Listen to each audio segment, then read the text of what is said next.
2008. The Power of Concentration by Theron Q. Dumont. Lesson 7. The Concentrated Mental Demand. The mental demand is the potent force in achievement. The attitude of the mind affects the expression of the face, determines action, changes our physical condition, and regulates our lives. I will not here attempt to explain the silent force that achieves results. You want to develop your mental power so you can affect the thing sought, and that is what I want to teach you. There is wonderful power and possibility in the concentrated mental demand. This, like all other forces, is controlled by laws. It can, like other forces, be wonderfully increased by consecutive, systemized effort. The mental demand must be directed by every power of the mind, and every possible element should be used to make the demand materialize. You can so intently desire a thing that you can exclude all distracting thoughts. When you practice this singleness of concentration until you attain the end sought, you have developed a will capable of accomplishing whatever you wish. As long as you can only do the ordinary things, you will be counted in the mass of mediocrity. But just as quick as you surpass others by even comparatively small measure, you are classed as one of life's successes. So if you wish to emerge into prominence, you must accomplish something more than the ordinary man or woman. It is easy to do this if you will but concentrate on what you desire and put forth your best effort. It is not the runner with the longest legs or the strongest muscles that wins the race, but the one that can put forth the greatest desire force.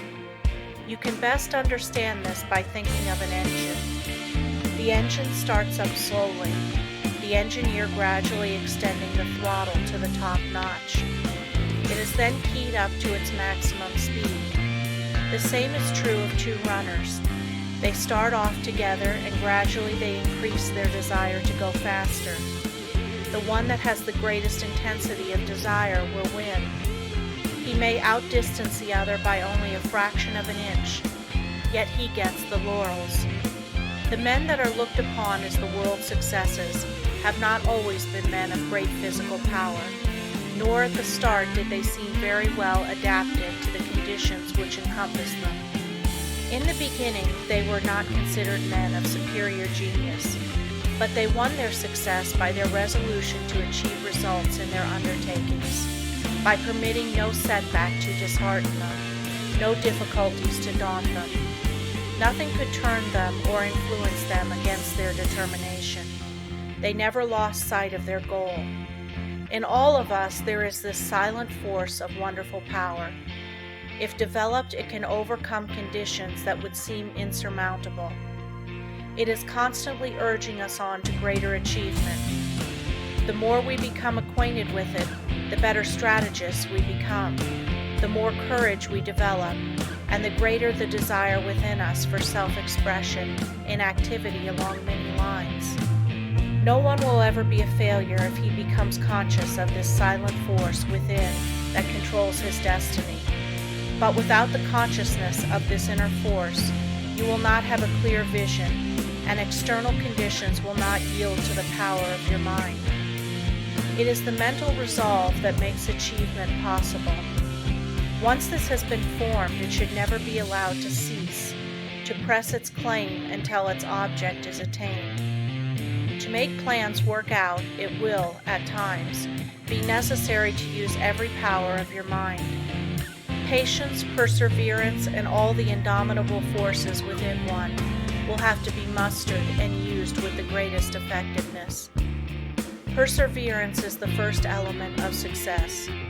In order to persevere, you must be ceaseless in your application. It requires you to concentrate your thoughts upon your undertaking and bring every energy to bear upon keeping them focused upon it until you have accomplished your aim. To quit short of this is to weaken all future efforts. The mental demand seems an unreal power because it is intangible. but it is the mightiest power in the world. It is a power that is free for you to use. No one can use it for you.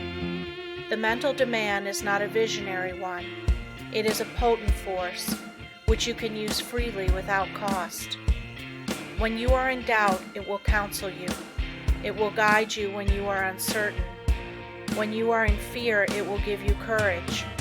It is the motive power which supplies the energies necessary to the achievement of the purpose. You have a large storehouse of possibilities. The mental demand makes possibilities realities. It supplies everything necessary for the accomplishment. It selects the tools and instructs how to use them. It makes you understand the situation. Every time you make a mental demand, you strengthen the brain centers by drawing to you external forces. Few realize the power of a mental demand. It is possible to make your demand so strong that you can impart what you have to say to another.